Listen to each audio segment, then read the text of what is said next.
ओला electric एक तरफ electric revolution का बड़ा प्रॉमिस और दूसरी तरफ कंपनी के अंदर चल रही है तबाही। 1000 से ज्यादा एम्प्लॉयज की नौकरियां काट दी गई, शोरूम पर छापे पड़े, व्हीकल्स जब्त हुए, शेयर प्राइस अपने पीक से 65% तक गिर चुका है और ऊपर से कंपनी की फाइनेंशियल इंस्टेबिलिटी बढ़ती ही जा रही है। कंपनी ने जब अपने इलेक्ट्रिक स्कूटर्स और मोटरसाइकिल्स मार्केट में लॉन्च किए थे तब बहुत बड़ी बड़ी बातें की थी, सस्टेनेबिलिटी, इनोवेशन और इंडिया को इलेक्ट्रिक मोबिलिटी में लीडर बनाने का वादा। लेकिन आज वही ओला इलेक्ट्रिक हर दूसरे दिन किसी ना किसी कंट्रोवर्सी में फंसती नजर आती है। जब शोरूम इलीगल ऑपरेट कर रहे हो और गवर्नमेंट रेड्स कर रही हो तो सवाल यह उठता है, क्या ओला इलेक्ट्रिक सिर्फ सेल्स और प्रॉफिट पर फोकस कर रही है और कंप्लायंसेस को साइडलाइन कर रही है? कर्नाटक में तो एक कस्टमर ने अपने स्कूटर की सर्विसिंग से नाराज होकर शोरूम को ही आग लगा दी थी। 10,000 से ज्यादा कंप्लेंट्स के बाद मिनिस्ट्री ऑफ कंज्यूमर अफेयर्स ने ओला को नोटिस भेजा। जब कस्टमर्स का डिससैटिस्फैक्शन इतना एक्सट्रीम हो कि वो शोरूम को आग लगा दी, तो ये सिर्फ प्रोडक्ट की प्रॉब्लम नहीं, ब्रांड की क्रेडिबिलिटी का क्राइसिस है। ओला इलेक्ट्रिक का केस सिर्फ एक कंपनी का इशू नहीं है, बल्कि इंडिया के पूरे ईवी इकोसिस्टम का कॉन्फिडेंस टेस्ट है।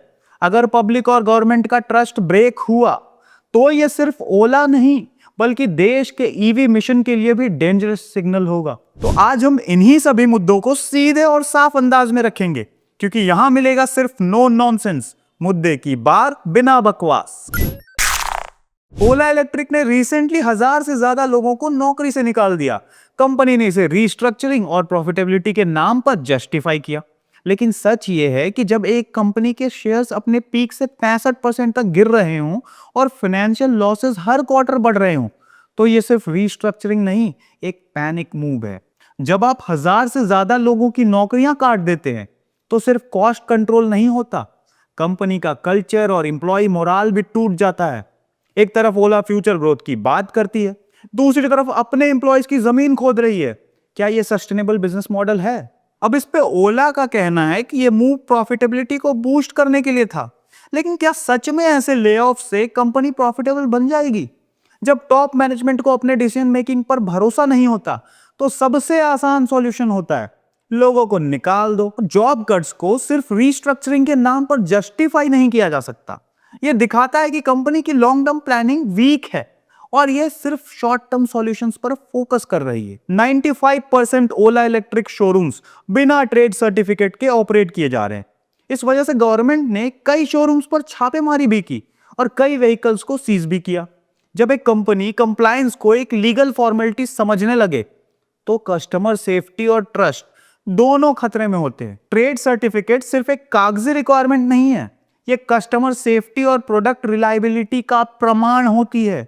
जब आपका शोरूम इलीगल ऑपरेट कर रहा हो तो क्या आप अपने कस्टमर्स को सेफ्टी और सर्विस की गारंटी दे सकते हैं? कंप्लायंस वायलेशन से सिर्फ गवर्नमेंट रेगुलेशंस ही नहीं बल्कि पब्लिक ट्रस्ट भी ब्रेक होता है। जब कस्टमर्स को पता चलता है कि कंपनी ने लीगल रिक्वायरमेंट्स को फॉलो ही नहीं किया है तो ये ब्रांड पर कैसे ट्रस्ट करेंगे? ओला इलेक्ट्रिक का कंप्लायंस को इग्नोर करना सिर्फ एक मैनेजमेंट लैप्स नहीं है बल्कि एक सिस्टमैटिक फेलियर है। अगर टॉप मैनेजमेंट को यह पता नहीं है कि उनके शोरूम्स लीगल हैं या नहीं, तो यह लीडरशिप का सबसे बड़ा फेलियर है। ओला इलेक्ट्रिक ने 2024 के फोर्थ क्वार्टर में 5.64 बिलियन रुपीस का नुकसान दर्ज किया। कंपनी ने हेवी डिस्काउंट्स दिए ताकि सेल्स बढ़ सके, लेकिन इसका असर उल्टा प्रॉफिट्स पर पड़ गया।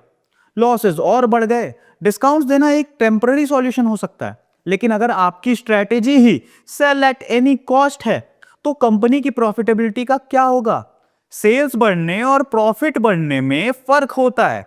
अगर ओला इलेक्ट्रिक सिर्फ डिस्काउंट्स देकर सेल्स को बूस्ट कर रही है तो ये एक डेस्परेट अटेम्प्ट है। मार्केट शेयर बढ़ना एक बात होती है, लेकिन अगर आपको हर सेल में नुकसान हो रहा है तो ये स्ट्रेटेजी नहीं, सर्वाइवल टैक्टिक है।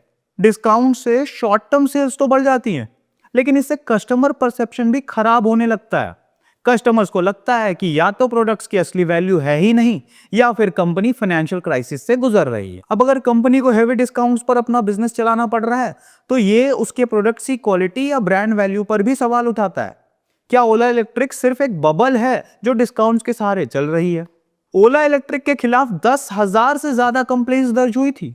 जिसके बाद मिनिस्ट्री ऑफ कंज्यूमर अफेयर्स ने कंपनी को ऑफिशियल नोटिस भेजा था।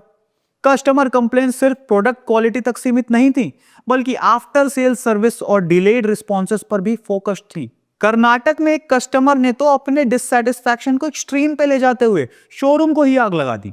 यह सिर्फ एक आइसोलेटेड इंसिडेंट नहीं, बल्कि पब्लिक फ्रस्ट्रेशन का सबसे बड़ा एग्जाम्पल था। कस्टमर्स को जब लगता है कि उनकी आवाज नहीं सुनी जा रही, तो वो एक्सट्रीम स्टेप्स उठा लेते हैं। जब कस्टमर सिर्फ कंप्लेंट्स ही नहीं बल्कि एक्शन लेने पर आ जाएं, तो ब्रांड की क्रेडिबिलिटी गिर जाती है। ओला इलेक्ट्रिक का केस सिर्फ प्रोडक्ट फेलियर का नहीं, बल्कि कस्टमर ट्रस्ट के क्राइसिस का है। ऐसे केसेस से कंपनी की इमेज और ब्रांड वैल्यू पर नेगेटिव असर पड़ता है। अगर ओला इलेक्ट्रिक कस्टमर्स को सिर्फ प्रॉमिसेस और मार्केटिंग कैंपेन से ही इंगेज कर रही है, तो असली प्रोडक्ट और सर्विस का क्या? इंडिया का ईवी मिशन सिर्फ गवर्नमेंट पॉलिसीज पर नहीं, बल्कि रिलायबल कंपनीज पर भी डिपेंड करता है। ओला इलेक्ट्रिक की कंट्रोवर्सी सिर्फ इस ब्रांड का नाम खराब नहीं कर रही है, बल्कि देश के ईवी रेवोल्यूशन को भी पीछे ले जा रही है। जब एक बड़ी कंपनी अपने ही प्रोसेसेस और कंप्लायंसेस को फॉलो नहीं करती, तो पूरे सेक्टर की क्रेडिबिलिटी को नुकसान होता है। ईवी अडॉप्शन सिर्फ गवर्नमेंट स्कीम से नहीं बढ़ेगी, बल्कि लोगों का ट्रस्ट भी होना चाहिए। ओला इलेक्ट्रिक की प्रॉब्लम सिर्फ कंपनी तक सीमित नहीं है, बल्कि पूरे ईवी इकोसिस्टम को इन्फ्लुएंस कर रही है। अगर कस्टमर ईवी से डिससैटिस्फाइड हो गए, तो पूरी इंडस्ट्री को इसका नुकसान होगा। अगर इंडिया को ईवी रेवोल्यूशन में आगे बढ़ना है, तो सिर्फ टेक्नोलॉजी और इनोवेशन से नहीं, बल्कि कंप्लायंस, सेफ्टी और कस्टमर सेटिस्फैक्शन पर भी फोकस करना पड़ेगा। जब एक कंपनी अपने शाइनी मार्केटिंग कैंपेन से इलेक्ट्रिक रेवोल्यूशन का सपना दिखाती है, लेकिन ग्राउंड रियलिटी में कंप्लायंस फेलियर्स, जॉब कट्स और कस्टमर डिससैटिस्फैक्शन का पूरा पैकेज ऑफर करती है, तब समझ जाना चाहिए कि कहीं ना कहीं बात बिगड़ी हुई है। ओला इलेक्ट्रिक के साथ प्रॉब्लम सिर्फ ये नहीं है कि कंपनी अपने इंटरनल प्रॉब्लम्स को हैंडल नहीं कर पा रही, बल्कि ये है कि लीडरशिप का फोकस बिल्कुल मिसप्लेस्ड है। ओला इलेक्ट्रिक को अब डिसाइड करना होगा कि उन्हें सिर्फ प्रोडक्ट्स बेचने हैं या अपना ट्रस्ट भी बनाना है, क्योंकि सिर्फ डिस्काउंट्स और मार्केटिंग से कस्टमर्स को बहुत ज्यादा दिन तक आप पागल नहीं बना सकते। इलेक्ट्रिक रेवोल्यूशन का सपना सच तभी होगा जब कंपनी अपने अंदर की सफाई पहले करे, वरना ये सिर्फ एक और कॉर्पोरेट कहानी बनकर रह जाएगी, जो प्रॉफिट्स के चक्कर में अपने ही प्रिंसिपल्स को भूल गई। तो आपको क्या लगता है, क्या ओला इलेक्ट्रिक सच में एक रिलायबल ब्रांड है, या सिर्फ एक कॉर्पोरेट बबल जो कभी भी फूट सकता है? क्या कंपनी को अपने प्रॉफिट्स और सेल्स पर फोकस करते हुए कंप्लायंस और कस्टमर ट्रस्ट को इग्नोर करना चाहिए? अपनी राय कमेंट्स में जरूर बताइए।